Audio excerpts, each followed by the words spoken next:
YCP నాయకులు రైతులు నిరసన చేపట్టారు. రైతుల సమస్యలపై కలెక్టరేట్కు చేరుకొని జాయింట్ కలెక్టర్కి వినతిపత్రం అందజేశారు. ఈ సందర్భంగా పిన్నెల్లి రామకృష్ణారెడ్డి మాట్లాడుతూ 1700కు కొనాల్సిన ధాన్యాన్ని 1300కు కొనటం రైతులను మోసం చేయటమే అని మండిపడ్డారు. సమస్యలపై మాట్లాడితే కేసులు పెడుతున్నారని, రైతుల సమస్యలపై పోరాటం చేస్తూనే ఉంటామని స్పష్టం చేశారు.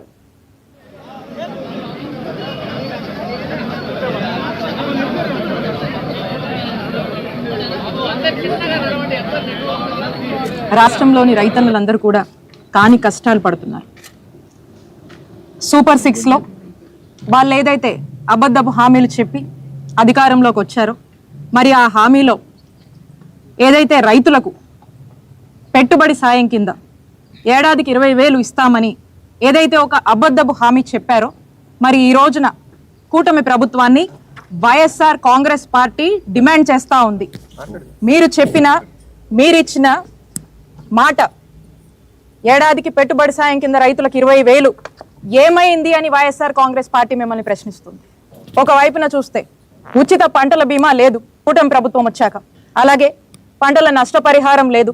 ఈరోజు పంటలు పండించిన రైతుకు ధాన్యానికి సరైన గిట్టుబాటు ధర లేదు.